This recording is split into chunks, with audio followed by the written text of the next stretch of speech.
there's been issues as well. Tuongeza sasa siasa kidogo. ODM party politics. Kina Jalas was here last week on Friday. Yes, Friday. So he was saying, him bado he's still loyal to Kina Ruto, nini, and he doesn't feel bad for engaging with the government. I hear. Maybe you can clarify. I hear you are one of the guys who wants to topple Jalas. Unasimama direct, unasimama Langata. Unasimama mosmami bana. Kutopple serikali ya Jalas. Serikali sahihi. Coup d'etat. You know, yesterday Langata bro nimesikia sana. Alisema polipo. Ama linjiani laja. Nimesikia sana mimi mwenyewe. Wacha sasa mimi mwenyewe naisikia. Ipo. Hata mimi naambiwa.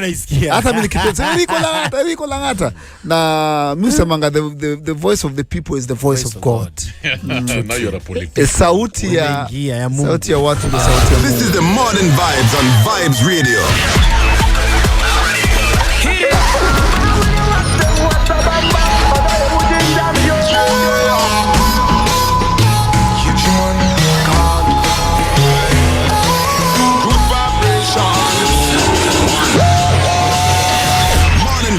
Where you are the MVP.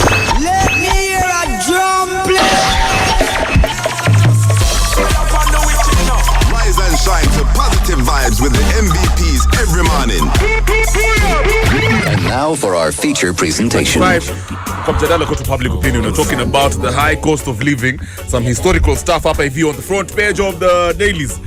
Cracks in Kenya kwanza over taxes, cost of living, fuel prices.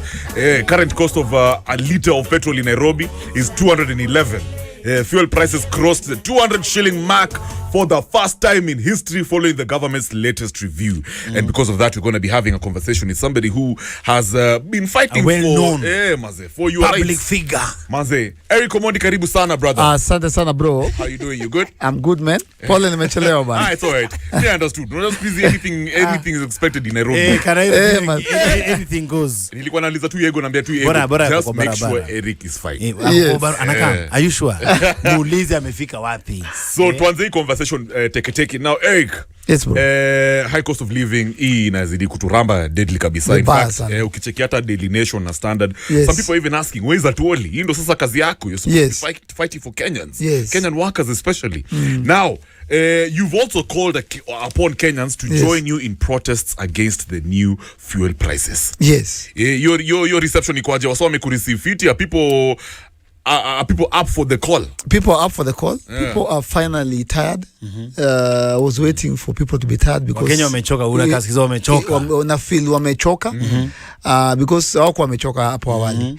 But things are getting worse, and it's worse because even the government itself, or people from the government, the CS trade alituambia it's going to get worse. Fuel prices will be even higher. Chimbeni yenyu. So I think finally people wameanza, muita hizi manini ma protest mujipata peke yangu.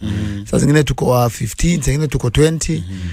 But I've never literally called on young people to come and join. Now guys, you calling guys to join you. Unataka watu wa show up siku gani, wapi? When are we want to do it tomorrow. Okay. But we want to do it nationwide. Okay. We want to call upon young people nationwide. Isikuwa Nairobi affair. Juu fuel prices zimeenda juu mpaka Kitale. Na sofa kuna wale umefikia, like kuna mavijana wengi sana huko mtani ma youth group. Bro nakwambia WhatsApp yangu it's blowing up.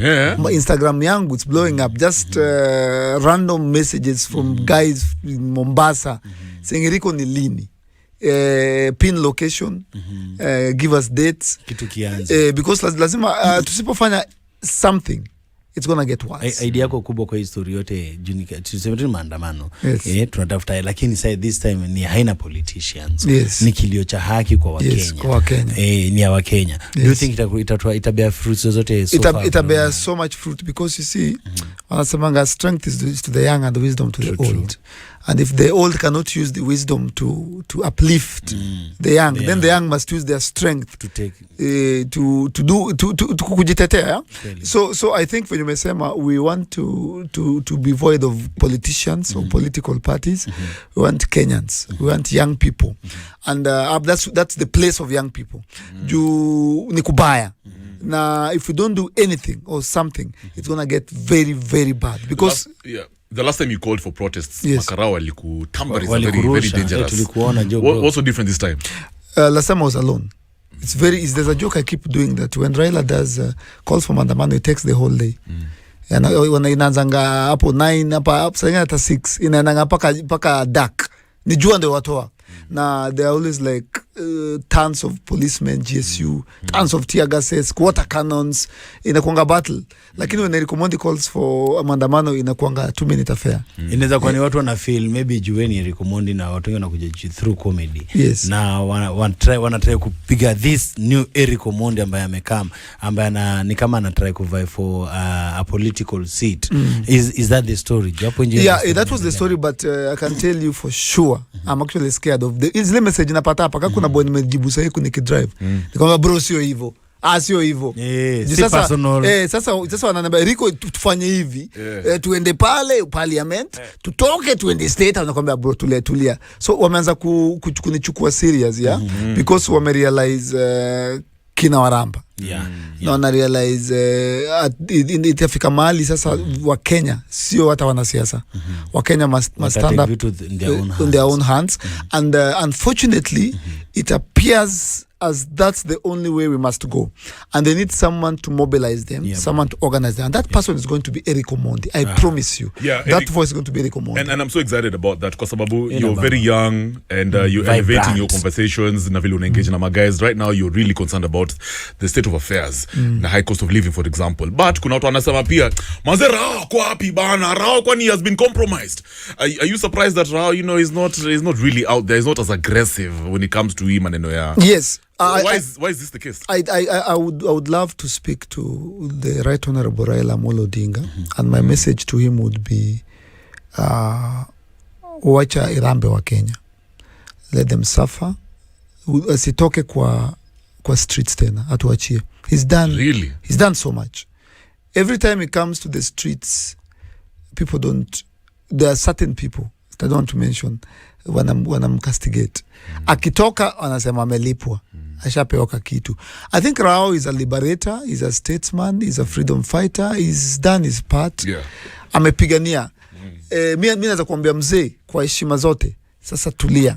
Wacha vijana kama Erick Omondi unakasikiza Erick Omondi vile tunaenda. Unajua kuna hii historia Kenya tunazidi kugetwasa na vijana wanazidi kuumia pale nje na wana feel ni high time tukuwe na sauti ya mtu strong na aanze ku understand hii si mambo yake, ni mambo ya vijana wa Kenya.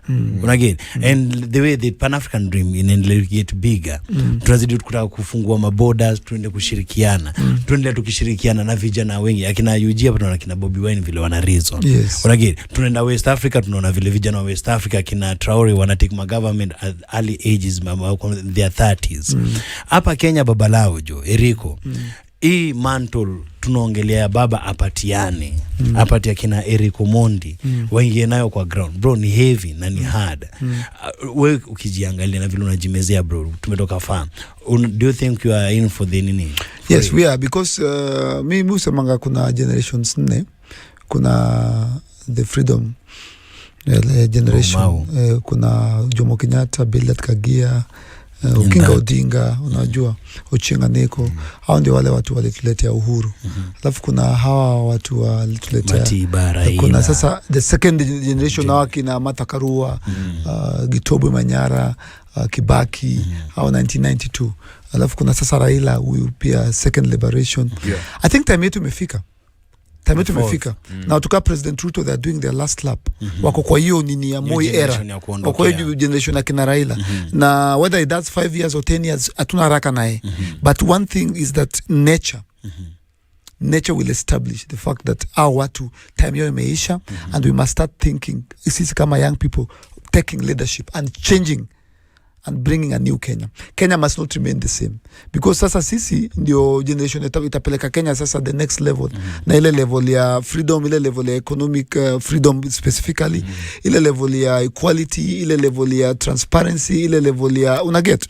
So mi usemanga ya Kenyatta walifanya yao, kina Matakarua Koigi Meru walifanya yao, Raila amefanya yake, Ruto anapiga lapu yake ya mwisho. Apige 10, apige 5. Sasa tuna haraka. Lakini we must start na agree na hiyo when umeletea statement. We must start accepting, we must start agreeing, we must start preparing for a natural fact. Hii hata si ati kitu ya lazima ni nature. Ni nature tu ina take course. Time ya millennials, Gen Z if you like it. Erick Omondi ndio nini? Ndio Raila wa Gen Z. Let me ask you something, Eriko. Unajua, one thing I've noticed about politicians in this era ni wanakuwa sijui kani Trump ndo alianza hii stuff. Watu wameanza kukua Gachagua has been trumped. They've been trumped. It's a Trump. You know, Gachagua is the real. Nini. People be seeing all these real guys putting it out there. Hata kwa social media. Watu wanabonga. Watu yani vile wana die. You know, for as long as the message has been passed. There's somebody who's not really a politician. Ako kwa the Economic Council. Hapa hivi status here to Kenya. He's called David Ndi. Ndi alitweet akasema, I'm not a politician. I don't sell hope. It's going to be painful and it may not work. Even Oxford and Harvard trained doctors lose patience. I've been blowing the siren on binge borrowing since 2014, 9 years. President told you in his inauguration speech that tough decisions have to be made. Ukisikia msana anasema hivyo, somebody who's in the inner circle of the presidency, yuko hivyo kwa Economic Council, when they're saying, you know, even Harvard and Oxford trained doctors lose patience. You know, wanasema ati you know, the president warned you guys that tough decisions have to be made. You know, what is he trying to tell us, sisi kama wa Kenya, that hakuna plan moving forward? Are you trying to tell us that things are going to be bad moving forward? Yani, tunafaa tu ku prepare for tough times, I guess. Are you admitting no solutions? Yeah, and that's why as time goes by, we might need to take very very weird and stern precautions to avoid what Ndi is saying, yeah? Because first of all, we were lied to by the deputy president, the president right now. He lied to us outrightly. Nika kuambia dem, hii nyumba ni yangu, hii gari ni yangu, niko na do. Alafu dem anaingia box, alafu na realize kumbe nyumba si yake, ni ya best yake, gari si yake, ubo atananga gari. So we were lied to. Yeah, hali haya lied to. Huyu yani munamaanisha huyu mama mboga. Yani tuseme huyu boda boda. Yani munasema tuende bottom tukienda up. Wacha niwaambie, na sisi tutafanya na tutatenda. Na mimi nikiweka Biblia chini pale Kasarani na unga inaenda chini. It was a lie. Yeah. We have to call them out. They lied to us, and instead of even continuing to lie to us, now they're telling us now the truth. That we are not going to nothing is going to change. If anything is going to get worse, we're not going to sit down and accept that. Mimi niko na mtoi mdogo wa kutu 1 month. Congrats, by the way. Yes. Wewe ni ule wa sahi. So sitakubali mtoi wangu atembee. Yeah. Itafika mahali aanze kutembea. Haitafika mahali anatembea kama unga iko 230. Yeah. Lakini kuna watu wanasema, listen, the president can't do anything about this. This ikitu ni global mess. There's something he can do about it. Yeah. There's a video I did yesterday. I said the president needs to take a pay cut. He cannot be sleeping peacefully and receiving his salary in this atmosphere. The president, Gachagua, Mudavadi, all the CSS, all the MPs, all the MCs, they take a pay cut for 6 months. 6 months. Yeah. 50% pay cut. Are those the part of your demands for protests? Yes. Okay. You know, imenibamba jote ndio swali yangu next wataka kuuliza. Cause leo ni International Equal Pay Day. Yes. Leo unaona watu wanafaitia maiku rice na especially upande ya Kaganji. Na umekamna idea fit sana. The big fish. Hao watu wako from tuache mambo ya bottom to up. Tuanze now from up tukienda chini wakikatwa. Hii historia ya bipartisan talk, bro, hata inatuhusu. Wewe ukiangalia vile mambo inaenda, vile watu walitokea hapa nje kupigana juu ya maandamano, watu walidedi at the same time, lakini the moment walienda pale Bomas, wake kagiria watu wa kina nani akinishungwa sijui na kina nani hapo na kina ule aitwa nani huyu best na Red ODM, huyu big huyu sai ana ride bipartisan talk. Na Nikalonzo. Hapana, kuna ubigi fulani Opio. Lakini ukisikia zile story wanaenda kuongelea kule ndani, ni za kina two-third gender, office of the opposition, sijui ni power struggle inaendelea. Eriko, where you stand? Unaona bipartisan talk ikitoa kitu yote itasaidia mtu wa bodaboda na hapana, mtu wa bodaboda lazima atoke kwa street mwenyewe. Sasa tutakuwa na bipartisan talk yetu pale parliament, pale nje. Tutapatana na Wetangula, tutapatana na GSU, hiyo ndio bipartisan talk. Mtu wa bodaboda atakuwa represented by himself. Na tunaenda kucall upon all bodaboda riders because the president mentioned them Nilisema hawa watu wa bodaboda. Yeah. We're going to call them to come out. We're going to call Mama Mbogas. That is going to be bipartisan. That's the only way. That's the only way watasikika. Lazima wajiongelele. Ile ingine ya chai, ya bomas, ile ni ya boardroom. All right, guys, just a second. Let's take a short break. We're left with 10 minutes to the top of the hour. Okay. Short break, alafu tuendelee na conversation. Guys, Erick Omondi is here. We're talking about this historical moment for Kenya. The prices of fuel imepita sasa the 200 shilling mark. For the first time in history. We'll talk about that and of course many other stories, high cost of living, vituka hizo right here kwa mjadala koto public opinion. We'll be back in a bit. Don't move. Africa, arise, vibes ready. Bad man. Yeah man, ambush in the night man, Zembaya Ngori, Noma, Atar. Very dangerous. And we are hanging out with our brother Erick Omondi. Erick is here with us talking about the high cost of living. A historical moment kwa sababu fuel prices in the country sasa imepita 200 shillings mark. Manze brother, unaambia manze hadi sasa boy akonda kwa shida sasa kama boy child. Hata hizi drive them crazy. I'm telling you, Harrison Musyoka. Unatoa wapi pesa ya fuel? Harrison Musyoka anasema the fuel price is the key factor when it comes to this economy. Yeah, man. Even if the farmers have good harvest, they sell them at high cost due to the high cost of transportation. Kwa hivyo everyone, in fact, majority of Kenyans will be affected by the new fuel prices. Erick Omondi, back to this conversation kwa mjadala koto public opinion in about 5 minutes kabla tusikie kwa news. Now, unajua this government was voted in by hustlers. Yes. Sindio? Yes. The messaging ilikuwa tunaenda kwa ground kusort out maneno ya taxes. They were castigating the previous government kwa sababu of high fuel prices. All these other things. Yeah. Now my question to you is very, very simple. For the government to survive, for Ruto to continue thriving, for him to get good approval ratings, lazima apate the approval of the masses, the people, the hustlers. But if tumeona ya fuel prices devastating to the economy, devastating to Mama Mboga, the hustler wa kawaida, my question to you is Ruto losing the plot? Has he failed it? Does it mean he should be worried as we approach 2027? Yes, if Ruto has lost the plot, he lost the plot because if I was a teacher and he was a student, in the D minus. Ati D minus. D minus. Alipewa C. Alipewa C. Na ni mwalimu wa Infotra. Na wewe composition jamaa. Mimi nasema accumulative. Nampea D minus. Less man. Because kumekuwa na alafu kitu ya it's only been a year. Anymore. 12 months. 365 days. The president akiwa kikampeni alikuwa anasemanga mimi nikeka Biblia chini unga inaenda chini immediately. Inaenda hivi na Bible. Zinaenda na chini akasema give me 100 days. 100 days. Do you know what a year is? Bro, a year ni wewe unaambia demu tambaya phone and it's been a year. Ujambaya phone. Hey, bro, here. So the president has lost the plot. The government has lost the plot. Sasa wamefika mahali wanapiga tu kifua, wamekuwa tu arrogant sasa. Moses Kuria sana tuambia simchimbe nini zenyu. Those are the dalilis za kuambia watu wame lose plot. Unaona ukienda kufight na mtu mnda kufight nini alafu wanaanza kwenda kukutukana kana ishia ameshapoteza hiyo fight. So they don't know what to say anymore. Wame lose plot. But they can salvage it. So they can so unamaanishaje Rico akina kama sasa the government of the day kama wanataka kubadilisha mambo, especially the president. Kuna history inaendelea chini ya maji ya wamekuwa wakikuwa na matalk bipartisan talk zao wawili ya baba lao Raila na ya Ruto Ray. Na job kubwa wanaongelea ni vile wase wa Raila wataingizwa bado kwa job za CS.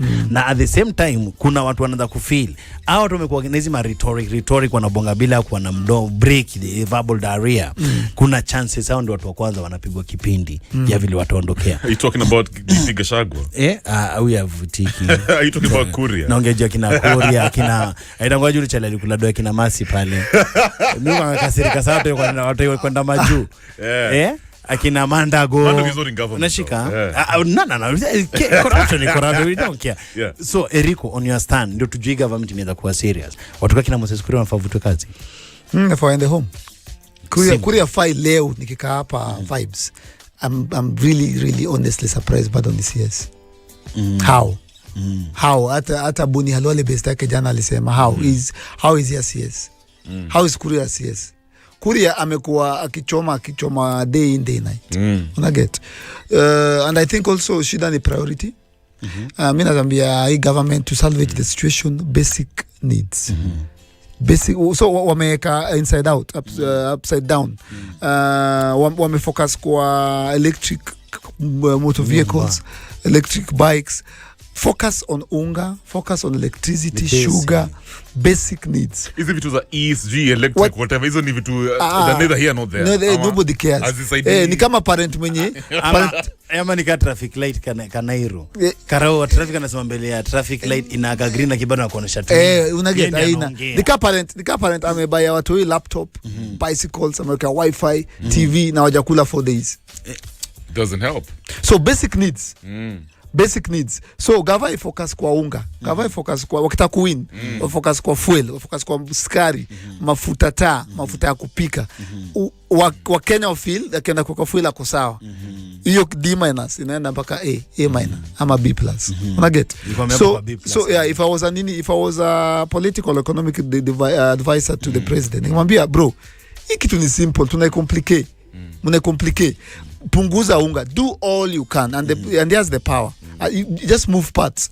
Kuna pesa nimesikia zimeenda kwa environment. Tuko sawa na mvua na jua. Toa huko kuna pesa zimewekwa mob sana kwa siju kuimport electric bikes na hatuna stima, hatuna charging points. Kuna pesa zinaenda kubaya kina Mudavadi magari.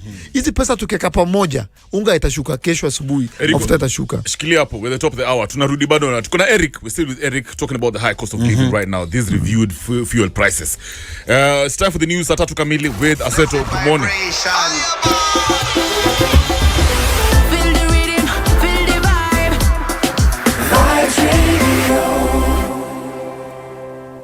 The news at the Juliani Tawala rather. It's 145 Vibes Radio. 13 minutes after 9. Karibu sana. It's a beautiful Monday morning, the beginning of the work week. Yep. And I hope unajibamba manze wherever you are, you doing your thing, unajituma. Of course, keep up with the vibes on www.vibesradio.co.ke. Na pana manze, pana jali usiogope manze, streamline manze. Na kama unatupata kwa frequency zako za radio 98.7, tuko hapa Mombasa, Nyeri, Solabo 98.8 manze. Meru 107.1 and of course 104.5. We tuko ndani kama mbegu ya avocado manze. Hapo ni ka Nairobi baby and Almasi manze, MVP. Unajua ile shughuli tuko nayo sasa, tuko na the man himself, Erick Omondi manze, na unasikia ile program tumekuwa nayo na zile maswali tumekuwa tukiendelea nazo. Na nasikia hapa majamaa wanapita na Erick pia, wengi wana like manze. Kuna Mr. Benjamin Nyaboro analia Omondi, you inspire me zaidi. But mnyonge hana haki. Getting you loud and clear from Nairobi Enterprise Road, with my beloved wife Peace Lynette and son Glayson representing Ikorongo or Melil. Na kuna nani, kuna Starboy yako Kitale look in alehimi kuwa noma sana Erick. Na kuna moji adale Erick, you are inspiring man. Big up sana. Hata wakikushika hakuwezi, tuko nyuma yako mbaya sana. Kwanza nakutafuta sana bro. Unasikia amekwambia wako na nyinyi sana. Na kuna Kikuyu Massive Count me in mpaka tamati. Salime Rico lazima tutokee bro. Unasikia huo ni akama na lazima tutokee. Na kuna hiyo swali imekukiendelea Rico. Kuna watu wengi wanafilaje, maybe si my youth, vile si organizing mambo zetu ndio zikwangi na maybe ile impact watu wana expect kuona, ama inafanya wanatuchukua kama majoka. Unaona, like for now unapata kama ni baba atakuita maandamano, ataitambugi yake yote, ataita akina nani, hata maybe hata wa believe na hiyo idea yake, but cause ni ma comrade, unaona, wanatokelezea. Inaweza kuwa ni the thing pia tunafaa kukopi. Kwa hiyo Erick Omondi, like pia wewe Mobilizing, kama wewe vile wewe pia ni a big name kwa hii game industry, unajuana na ma artist wengi sana at the same time, unajuana wana curate, apart from kujuana wana curate, umekuwa kwa show mingi sana manzi kubwa ziko na watu wakubwa pia na wana kufeel. Inaweza kuwa maybe ndio deal tunafaa kucheza nayo Erick, uite kila mtu ile anafaa kuitika, acheze kwa Facebook zake, ma social media platforms zao, kila mtu acheze vile inafaa. Hata kama utatokea lakini uliambia wa fans wako wakam, iko inaweza tuongezea namba sana. Vijana tukishikana, tukishikana kama vijana, kama hii kitu na call hii kitu na lobby for young people to come out to the streets. If my fellow celebrity friends with numbers wanaweza pia kupush, waseme si tarehe kama hii tunakutana hii place na tunapush gava wa reduce fuel, tunapush gava wa reduce bei ya unga, tunapush gava maze wa nini cost of living. I mean 68 right now, almost 71, but iko 68. Na naleka hapo 70% of Kenyans ni young people. So we are the majority. Na venye umesema tu shida tu ni atuja unite. So if we can find a way ya kuunite, gava itasikia. Kama kuna watu gava watasikia ni mavijana. Anywhere in the world. Kama kuna watu watasikia ni mavijana. Yeah, it's funny, let me bounce off that question pia. Nilikuwa nabonga na one of my family members the other day, akaniambia, you know, you Kenyan youth, Kenyans, amujakasirika vizuri. You're not really that agitated. You're comfortable na kuteseka. You mmezoea hardship. You know, besides wanasamanga we are resilient. So Erick, at what point will we see youth coming out in numbers, not violence? Ile tu ni maplacards wanasema we are tired, want to change, tumechoka na system. Is it possible? Unachiki vile wali uko nini li happen in Northern Sudan? That young lady mwenye alikuwa amesimama juu ya taxi. You know what happened? They ended up toppling a government. I'm not saying we're trying to topple this government, but just having a sauti moja. Are we there yet, Erick? Ukiona standard ya leo, main headline nasema Kenya kwanza, na inakuotiwa it will only get worse. Vijana watatoka. Really? Kitawaramba. Yeah. Bro, maboy wangu kwa mtaa, lazima simu napata hapa. Eriko sitalipa rent, maze, lipo ndudi yangu imechukuliwa. From as far as which counties are we talking about? Kitale, bro. Hey. Kuna boy amenikola hapa akasema sisi tunachukua basi. Tunachukua basi 2 kutoka Kitale, nilitawa mayuthi kasema tupatane pale. Wewe una sponsor ama wanajisource? Wanasema sisi tunachukua basi tunakam. So I think very soon and very soon. Washaanza kuchoka. Washaanza kukasirika, but they are not mad enough. That's what I was saying. Hawajakasirika enough. Watajam very soon. Very soon watajam. I believe. Even my PC here, Evusa alikuwa anatuambia nyinyi mtafike kweli Central Africa and North Africa. You get people there 30 years old wanachukua government. But moving forward, there's been issues as well. Tuongea sasa siasa kidogo. ODM party politics. Kina Jalas was here last week on Friday. Yes, so he was saying, you know, him bado he's still loyal to kina Ruto nini, and he doesn't feel bad for engaging with the government. I hear. Maybe you can clarify. I hear you are one of the guys who wants to topple Jalas. Unasimama direct, unasimama Langata. Unasimama Mosmami bana. Unataka kutopple serikali ya Jalas. Serikali sasa coup d'etat. You know, yesterday Langata bro nimesikia sana. Alisema polipo. Ama linjiani laja. Nimesikia sana mimi mwenyewe. Wacha sasa mimi mwenyewe naisikia. Ipo. Hata mimi naambiwa. Hata mimi nikipenza niko Langata. Na mimi semanga the voice of the people is the voice of God. Now you're a politician. Sauti ya watu ndio sauti ya Mungu. Na hiyo saizi wacha tupiganie fuel kidogo. Ikirudi chini hivi tuongee Langata. But for now tukiongea Langata bila kuongea fuel tuko tumechoma. But hiyo ni conversation iko hatuwezi avoid. And we must when nimesema voice of the people, voice of God mazi. Hatuwezi ignore. Lazima tuangalie, tuisikie, to scrutinize, tuseme nini inaendelea hapa Langata. Kwa nini watu wanaita hii jina Langata na Erick Omondi? So hatuwezi kuassume, hatuwezi kuilenga.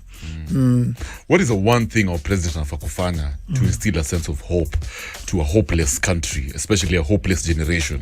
What should he do? Kwa sababu where me I'm seated, niko sure si preso, you know, some of these things si ati angependa vitu zikuwe noma, but it seems as if it is what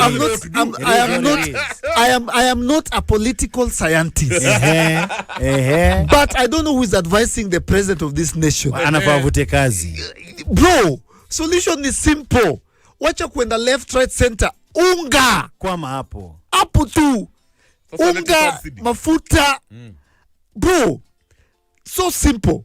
Logic ni so simple, bro. Unga, mafuta, skari. Pa! Umeipata. Bro, hakuna maandamano. Hata Erick Omondi atakuwa Erick, I'm sure it's not that irrelevant. simple. It's not that simple. It's simple because kuna billions of shillings inaekwa kwa importation of electric motorbikes. Hapana! Hatutaki Tukutaki. Kuna madozi na iko pale kubaya Mudavadi magari na Gachagua. Hapana. Atumile kwa Kuna nayo dozi sahi. billions zimetumika kwa environment. Tuko sawa.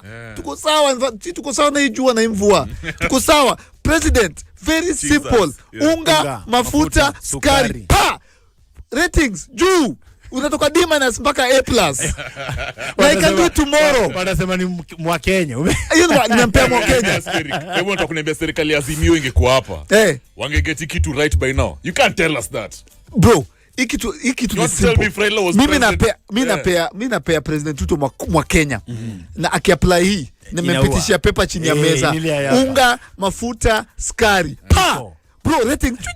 No, Eric, jibu tu swali yangu. Yes. If Raila was the president, would things have been different? At this rate, I think they would have been. Really? At this rate, hakuna government in the history of Kenya ime perform worse kama hii government. That's what they say. That's what they say. It's the worst performing government. Even Huda is saying that. Yes. Ukipata tension ya Huda, yeah, it's bad. It's bad. Bro, ini wame break record. Hao ni kama Faith Kipyegon. Wame break record, bro. Wame break record. Wameingia kwa history. Hii ni Guinness World Record. Guinness World Record. Mafuta iko wame break record. But mimi nakwambia umelizika kuna solution. Focus, priority. Focus, bro, basic. Wacha watu wakule mazee. Watu washiba. Mtu ameshiba anana shida.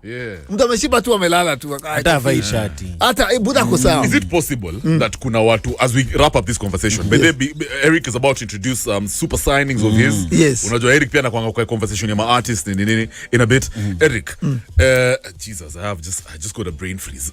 Najua But a brain freeze. By same speed. Okay, yeah, anyway, ask the next question. Swali imepotea. Alikuwa anajiswali wewe jamaa anambezea. Sikia, Eriko.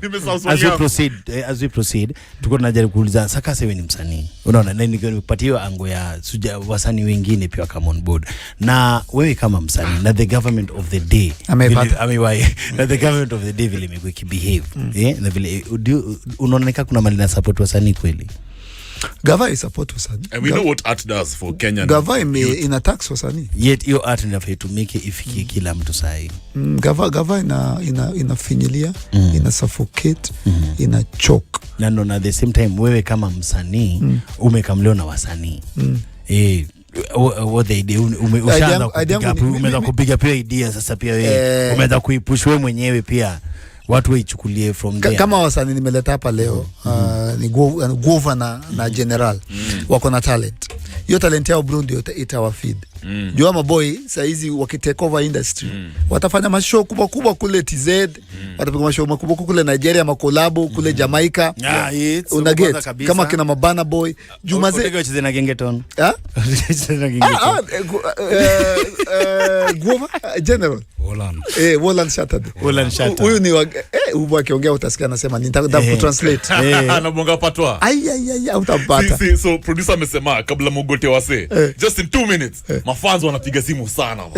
Tuongee wakiweka ngoma yao. Unajua hivi ndo serikali sasa ina making decisions. Yes. Say okay fine. The artists want to talk but we have the fans.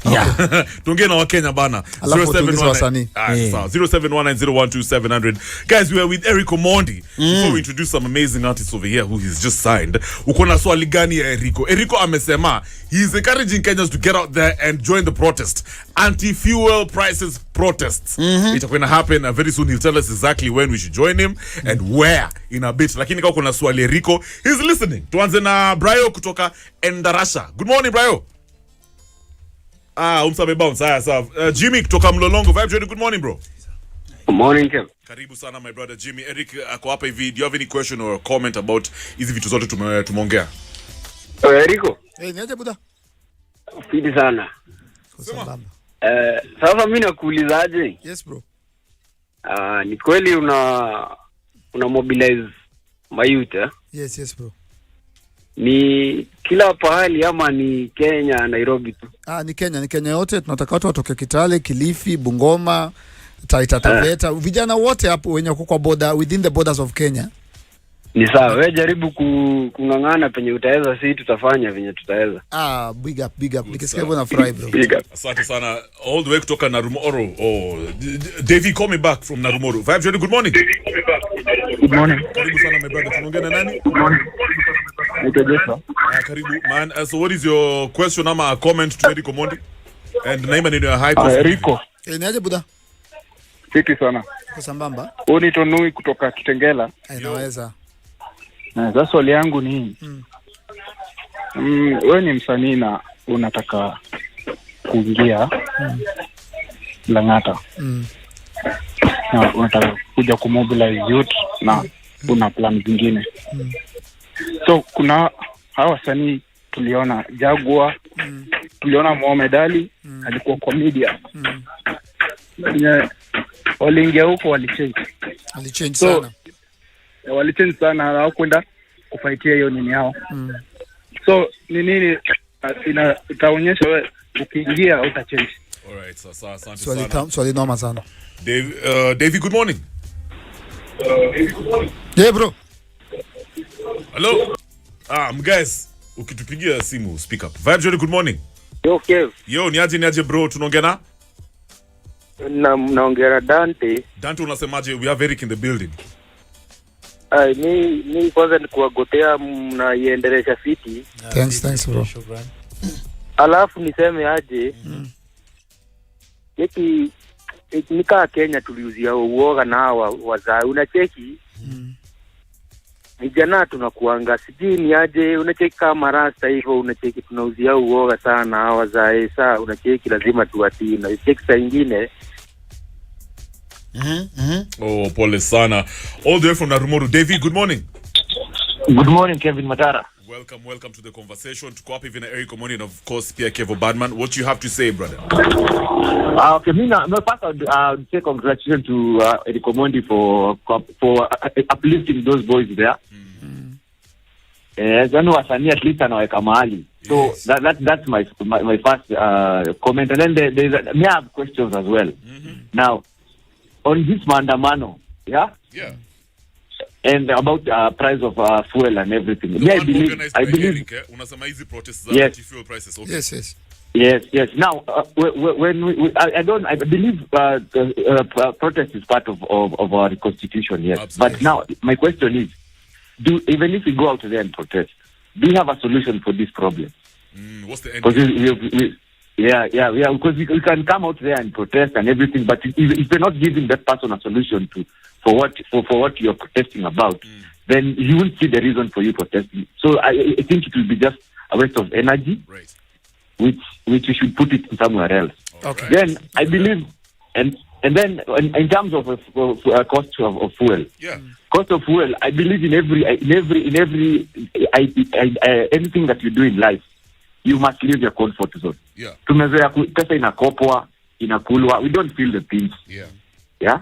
Right now inatoka kwa mfuko wetu, we are feeling the pinch ya kutolewa hiyo pesa kwa mfuko. So whenever it's going to be stolen, we will feel the pinch as well. So I think it's in a way inatufunza kwa discipline.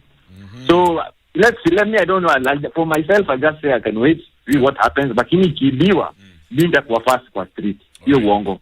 Thank you. Thanks a lot, brother. That is Davey from Narumoru. And then finally, Mwangi, Heno, good morning. Good morning, Kev and kina Eriko hapo hivyo. Karibu maze kwa hii conversation. Do you have a comment? Swali yote, what do you have to say? Kwa mi comment yangu ni Eriko. Nikuulize. Yes bro. Unajua kuna kitu moja sisi wa Kenya hatuelewi. Hii kitu inaitwa economics. Unaona ikifika ni story ya unga, mafuta, nini. Ujue hiyo effect it's not only in Kenya. Iko kila mahali. Hata jana nilikuwa na tukinaona bado Burkina Faso wapi bado wako na hiyo shida. So like hata tukisema tutoke huko nje kwa street and game yetu itakuwa gani? Unajua tunaweza tokea tena tupigwe venye watu wa Azimio walikuwa wanapigwa. Kwa hivyo umesema wewe ni mse wa KK? Mi si mtu wa KK. In fact, unacheki bro. Nimekuwa UG juzi nikipiga show ya. Na pia nimekuwa Dodoma 2 months ago. Mbele ya Mungu ya ukweli hawaelewi. Niliza Eriko nini inaendelea, awashikanishe waelewe juu unga yao iko sawa, fueli yao iko sawa Nao ni jirani wetu. Wewe umeenda Burkina Faso, umeenda mbali sana. Unacheki. Hapa UGC wanakula, wanaita ugali, wanaita unga. Hawashikanishi, wanasema Erick, why did they arrest you? Why are you on the street? Na wajibu kuexplainia hawaelewi. But we have petrol. We also have unga. Hawashikanishi. So bro, stop kupeleka. Umeenda mbali sana Burkina Faso. Tuende hapa kwa Museveni na hapa kwa hata Suluhu anatuchekelea. Juzi alikuja hapa anatuchekelea. Bro, kwani gari za TZ zinatumia nini? Si mafuta. Hazitumii mafuta kama maji. Umesikia kina Diamond wakienda kwa radio nini protest? Hapana. Wako sawa, fueli yao iko tu pale penye Uhuru aliachia na penye Kibaki aliachia. Haijai panda. Askari yao ni ile askari tu same tu, ni miwa tu ile mesiagwa bro. Sasa bro, wewe lazima utoke upigwe tiaga. Sawa, watu watareduce kitu tukeka pressure. Lakini kama ukisikia radio wasikie youth anaongea hivyo, bro, kuna hizo West African countries, kuna revolutions na kujanga. Watu wanabai magari bro. Mudavadi wamebai gari za 2 million. Unasikia bro? Alright, so sasa lazima ningechanua boy wangu. No, ni fiti bedo explain poa man. Alright, 07190127 because bedhe ngata ni affordable sana kwa hivyo place ka UG. Landlocked country. Hawana worship. Hawana worship. Lazima yeye lipitia. All right, guys, we're hanging out with Erick Omondi. We're talking about the high cost of living. Guess what? Historical moment for Kenya kwa sababu fuel prices have finally crossed the 200 shilling mark for the first time. Yani, hii itakuwa na far-reaching consequences, and because of that, Erick amesema ni aje, I'm mobilizing. I'm encouraging you to join, and as I'm quoting him, to join me on the protest, anti-fuel prices protest. Let me answer one call up. Vibes Radio, good morning. Hello. Niaje bro, tunaongea na? Niko fiti zo. Unaitwa? Mimi naitwa Dero, mimi hapa mimi napiga zo. Ugote hapo Eriko. Karibu Nigoteka. Ama comment Eriko anakuget mazana dai kuongea nayo. Unacheki zo bro. Hii Kenya zo sasa hivi nadai msee mwenye anaweza rusha prezo. Hii story ati tunaweka mabai party santoka kuna penye naweza tupeleka. Umesema hakuna solutions hapo. Hakuna. Labda youth moja kama mwenye ako West Africa venye wao wako. Eriko mobilize my youth wajenge mabunde hadi sisi tunarusha gava. Wewe acha hiyo bana. We don't encouraging that. We're not encouraging that. The pen is mightier than the last thing I would want in this country, Kebo Badman, is a political crisis and an economic crisis at the same time. Tuandol moja kwanza. Tuandol economic crisis. Unga kwanza. Ati what are you talking about toppling the government? Tutaki hiyo. Serikali tuko sawa nayo. We're just not happy with the policy. Ni mambo zingine zinaendelea ndani. It's 9:34 right now. We are with Erick Omondi. About to wrap up this conversation in a bit. Shikilia hapo sirudi. This is the Modern Vibes on Vibes Radio. Mambo ya kulalamika kila siku haitakusaidia. Sasa mwezi ujao watu wa hali ya anga wamesema kutakuwa na El Nino. Utasikia tu Ruto ameleta El Nino. Rebels and reggae heads, start your day the MVP way. Where you are the MVP, no negative vibes. Oh, finally! It's my Standard Courier delivery. At Standard Courier, we know that your time is valuable. That's why we guarantee swift and efficient deliveries to your doorstep every time. Give us a call on 0793 599 684 or schedule your next delivery by visiting our website www.standardmedia.co.ke/courier. Trust Standard Courier service for all your courier needs. We deliver with pride. Start your day the MVP way. NTBT.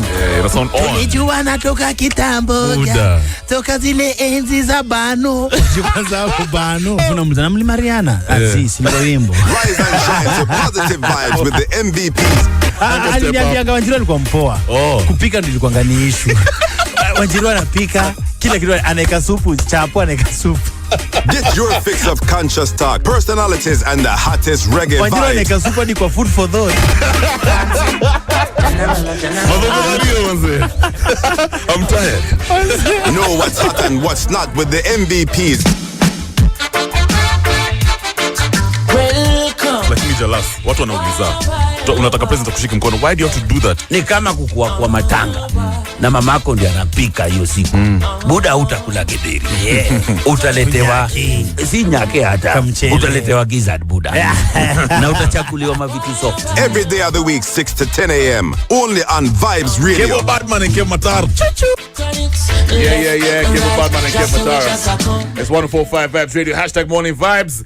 We are here kicking it with Erick Omondi. Eriko manze wasana sema umechange. Kwa body. Hata sivo. Lingo yake comedy. Erick is now talking about your rights policy vitu kama hizo. People evolve, bro. People evolve. Kwanza huyu ni noma sana manze. Yeah. From a comedian manze to one of the most serious person manze sasa generation yuko. Yeah. The future Raila of generation Z. The Raila of Gen Z. Me, I have no beef with that. Me, I have no beef with that because I know Erick, you can do anything you put your mind to. So right now, Erick, kabla to introduce wasanii wako, make a quick comment, bro. Umechikiwa so amesema kina Heno amesema it's a global recession. David alikuwa anasema from Narumoro anasema bro, this protest could be a waste of energy. What's the end game? We also have a guy called Tony alikuwa anasema anapenda vile unashughulikia ma artists, and I know you artists over here, so we're going to be talking to them in a bit too, just find out how they're doing. Erick, wrap up this conversation. What is your final call? Ukisikia hizi ma concerns by Kenyans, what's the way forward? Are we looking at a future where vitu zitakuwa sawa? Maybe should we continue being hopeful? Ama what's going on in your mind? We should be hopeful. There's always a solution. And the solution right now is for young people. I'll be very specific. Young people to unite. Unacheki kwa history yote watu wanaumia ni young people. Si kama notice. It's true. Nimekuwa nikienda kutoa watu kwa prison, 90% to 95% ni young people. Watu wanafungiwa manyumba ni young people. Mostly, watu wanyang'anywa maboda za loan ni young people. Watu wenye watu wa maandamano wanashutiwa ni young people. Kila kitu ni young people ndio wana suffer the most. So ni young people lazima washikane na voices zao zisikike. Because kutakuwa na effect. Kutakuwa na effect. Kwa wale wanaenda ku tax content creators 15%, tuka demonstrate ikwe 0% ikakuja 5%. That's a whole 10% ilitolewa. Lakini tungenyamaza leo ingekuwa 15%. So our voices must be heard na itakuwa na effect. Gava itasikia. So yangu tu ni kucall young people na venye umesema we are not even here to topple any government. Venye umesema ni policies tu lazima zichange. Lazima zichange. Ruto ni best yetu. Me amenisponsor mara 3. That's why musemanga for the first time ile kitu ya Uhuru sio mbaya, mimi na make sense. Ruto sio mbaya, ni watu wamemzunguka. So you see genuinely ni advisors wake kama ndia tupwe nje afute kazi ndio tupwe nje au masias kuria una get aweke tu the president is not working with professionals and experts. So it's the people who are around him when you're let down. Yes. Erick, remember that time for COVID? I want to give you a scenario. One thing I learned, every time kuna kuanga na recession, kuna kuanga na adversity, we've always seen some humans, quite a number of people, hata wa Kenya, for example, hiyo time ya COVID, watu wanapata my ideas, people are getting money, people are thriving, So is it possible for a Kenyan right now to thrive in this economic crisis? Is it possible for people to actually be resilient now, step up na bado waendelee ku grow, yani make money, take care of their families? Impossible. Maybe wash. Come on. I'm telling you. Really? Maybe wash. You know what this government is doing? Hata wale watu walikuwa wameanza kuomoka kibiashara kuingia middle class, wamerudishwa chini. Unarudishwa wale kutoka mabest wangu kwa wameanza kuomoka. You know they say right now is the time to invest when things are bad. Oh, serious? Do you know that? Yeah. Me, I trade. I'm in crypto. I'm in all these. Hapo mimi advice bwana najua. Sasa hiyo niekele. Sasa ndio vitu ni cheap. Mimi nimeshikilia do yangu bro. Sasa ndio kuinvest bana. Wekelea sahi. Did you know that during adversity the blessings you happen? Hizo ma depression. That is when people become more creative, people become resilient, people actually make money. Okay. Wait, mwanzo Ruto asikusikie.